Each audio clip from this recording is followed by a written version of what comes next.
और अब बात करते हैं दो टूक में।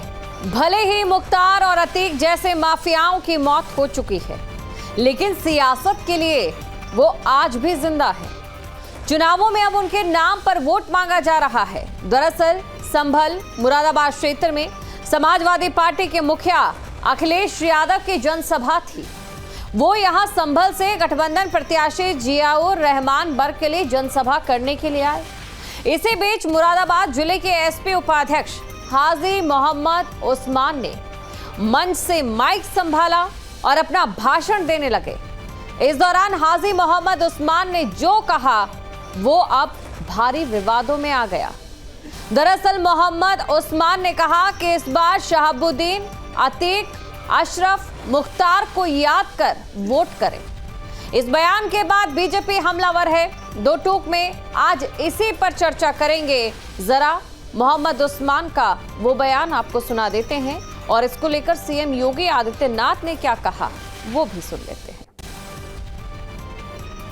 आपका दायित्व बनता है, आपका दायित्व बनता है।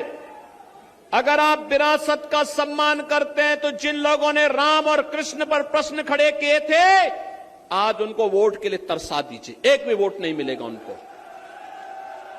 जिन्होंने विकास की योजनाओं के लिए आपको तरसाया था, जिन्होंने गंगा जल के लिए आपको तरसाया था, उनको वोट के लिए तरसा दीजिए। कह दीजिए कि भाई नहीं, जब आपको मौका मिला तब तो आपने कुछ किया नहीं। जब मौका मिला, ये माफिया और अपराधी को अपने गले का हार बना करके प्रदेश के व्यापारी और बेटी की सुरक्षा में सेंध लगा रहे थे ये लोग। कांग्रेस और सपा माफिया की कब्र में जाकर के फतिया पड़ रहे हैं। शहाबुद्दीन, अतीक, अशरफ, मुख्तार की याद करते हुए, उनको ध्यान करते हुए वोट करें। आजम खान पर जो जुल्म हुए हैं उन जुल्मों को याद करके वोट करें। और जो इबादत में लोग इबादत कर रहे थे सड़क पर, उनको जो ठुकराने वाले हैं, उनको वो जो जिन्होंने उनको ठुकरवाया, उस सत्ता को ठुकराने के लिए वोट करें। और कब्र पर जो मिट्टी दी जाए उसकी भी जो परमिशन मंगवाने वाली सरकार है, उस राज को दफनाने के लिए वोट करें। इस बयान को लेकर बीजेपी हमलावर है तो समाजवादी पार्टी ने तो कुछ भी बोलने से इनकार कर दिया। इस पर कांग्रेस ने भी गोलमोल जवाब दिया है। सुनिए। अतीक, अशरफ, मुख्तार, ऐसे जितने भी माफिया उत्तर प्रदेश में हैं, उनको बढ़ावा समाजवादी पार्टियों ने ही दिया है। जनता को ध्यान रखना चाहिए कि जब चुनाव के दौरान ऐसे अपराधियों और माफियाओं के नाम पर वोट मांगे जा रहे हैं, तो चुनाव के बाद इनका आचरण कैसा होगा। जनता इस बार अपने मुद्दों, बेरोजगारी, महंगाई और भाजपा सरकार की तानाशाही को याद करके वोट देने जा रही है। ये सच है कि भारतीय जनता पार्टी ने पक्षपात किया, भेदभाव किया, लेकिन जनता इस बार कांग्रेस पार्टी का जो ये न्याय पत्र है, जिसमें युवा न्याय, जिसमें हम 1 लाख नौकरियां देंगे, देश का कांग्रेस पार्टी का जो न्याय पत्र है वो चर्चा का विषय है। उसको ध्यान देकर लोग वोट करने जा रहे हैं। भारतीय जनता पार्टी का सफाया तय है। और चलिए अब वो जो दर्शकों के सवाल हैं, आज की बहस क्यों है, उन सवालों पर भी नजर डाल लेते हैं। चुनावों में वोट की मजबूरी, माफिया से प्रेम जरूरी, माफिया के नाम पर मांगा वोट, जनता करेगी मंसूबों पर चोट। बीजेपी ने दिया 400 पार का नारा, एसपी को माफियाओं का सहारा। अतीक, अशरफ और मुख्तार एसपी के चुनावी स्टार। बीजेपी के विकास में दिखे खोट, माफिया के नाम पर मांगो वोट। ये तमाम हमारे सवाल हैं और इन्हीं सवालों पर जवाब देंगे हमारे साथ तमाम प्रवक्ता भी इस समय जुड़ चुके हैं। उनका स्वागत मैं करना चाहूंगी। अवनीश त्यागी जी हैं, बीजेपी से प्रवक्ता हैं, कपिल श्रीवास्तव हैं, एसपी से प्रवक्ता हैं, इसके अलावा प्रियंका गुप्ता है, कांग्रेस से प्रवक्ता हमारे साथ इस समय बनी हुई है।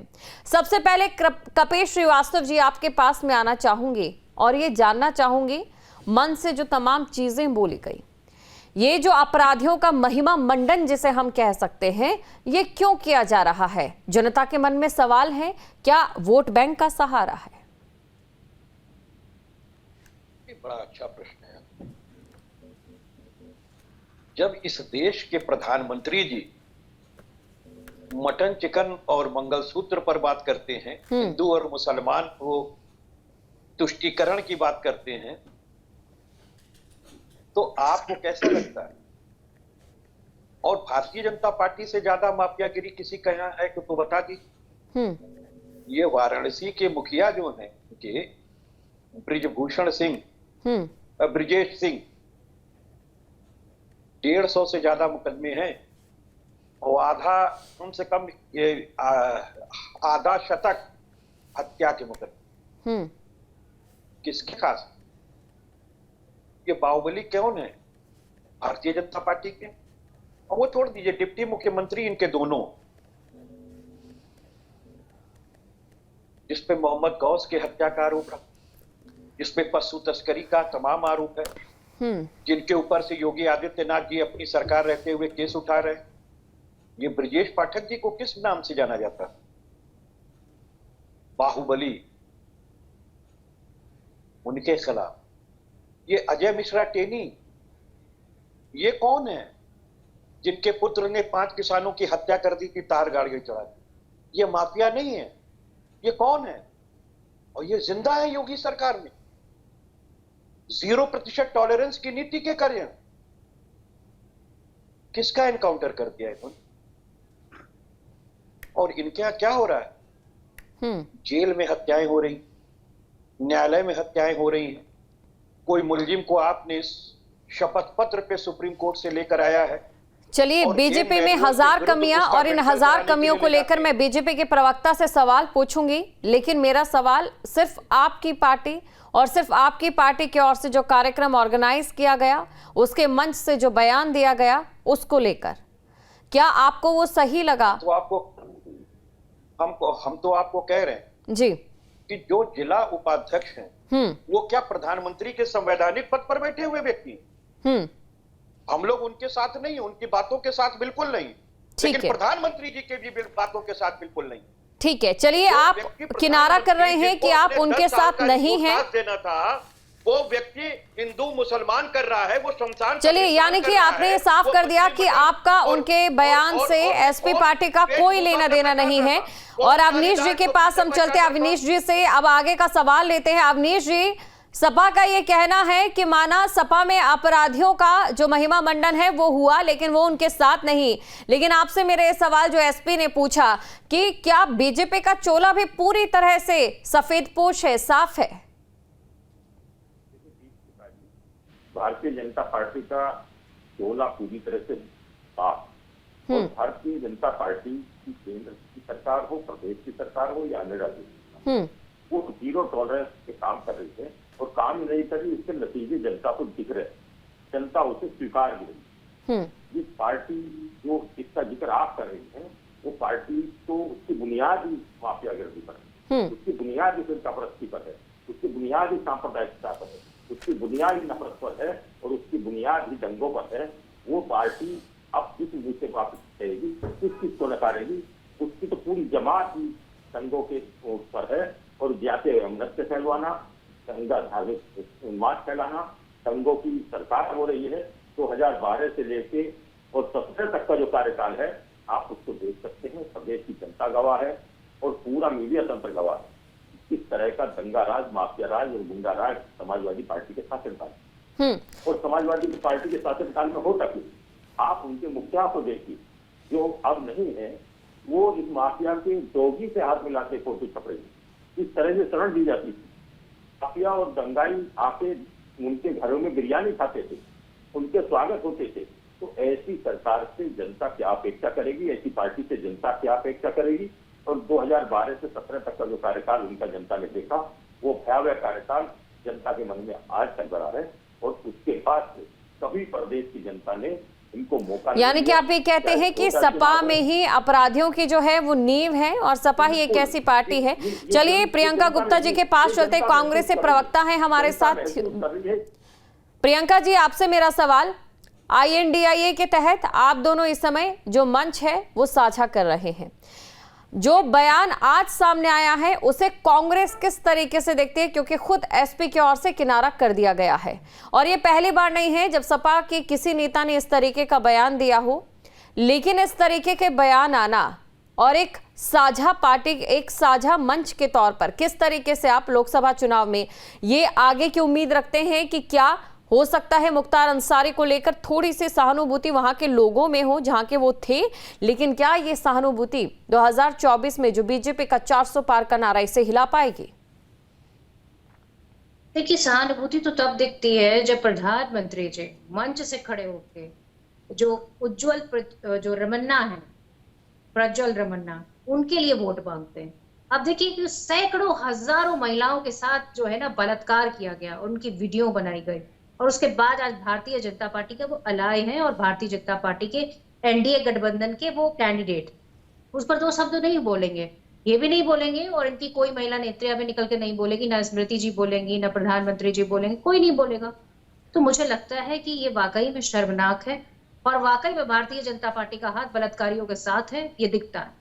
और हकीकत ये है, मुझे लगता है कि आज महिला अपराध लगातार जो बढ़ते चले जा रहे हैं उत्तर प्रदेश में और या पूरे देश में, उसका रीजन भी यही है कि भारतीय जनता पार्टी की उदासीनता और भारतीय जनता पार्टी की जो बचाव नीति, बलात्कारी बचाव नीति है, ये उसी का नतीजा है। और मुझे लगता है कि ये सारी चीजें देश की जनता के सामने धीरे धीरे कर बिल्कुल आ चुकी हैं और अब जनता ने मन बना लिया है कि इस बार हम चुनाव लड़ेंगे तो महिला सुरक्षा की बात सिर्फ दिखावा नहीं कि नारी वंदन कर लिया, पैसा हमने उठा के सारा जो है पोस्टर में खर्च कर दिया और नारियों की हालत वैसी की वैसी बनी रह गई। मैं पूछना चाहती हूँ इस देश में कि आप जब आरक्षण देना ही नहीं चाहते तो आरक्षण पर बात क्यों करते? जब आप सरकारी नौकरियों को समाप्त करने के लिए पूरी तरह से मन बना चुके हैं और सिर्फ ठेके की प्रथा पर नौकरियां दे रहे हैं, तो जब आरक्षण है ही नहीं तो फिर आरक्षण की क्या सवाल जवाब करेंगे आप यहाँ बैठ? प्रियंका जी, जो आज एसपी के मन से बयान दिया गया, क्या आप उसके साथ है? और एसपी के कुछ नेता बार बार गाहे बगाहे ये बयान देते हैं जिस तरीके से, क्या उसके साथ है? क्योंकि बीजेपी को तो इससे मौका मिलता है कि अपराधियों के साथ है एसपी, और कहीं ना कहीं छवि आप पे भी फिर आती है। खड़े हुए हैं जी नहीं दीपशिखा जी, आप देखिए, हम साथ खड़े हैं उन बेरोजगारों के जिन्हें नौकरी की दरकार है। हम साथ खड़े हैं उन 55-60 लाख लोगों, बच्चों के जो नौकरियों के लिए परीक्षा देते हैं, उसके बाद उनका पेपर लीक हो जाता है। हम साथ खड़े हैं उन गरीब महिलाओं के जिन्हें महंगाई के बोझ तले इस भारतीय जनता पार्टी की सरकार ने दबा रखा है।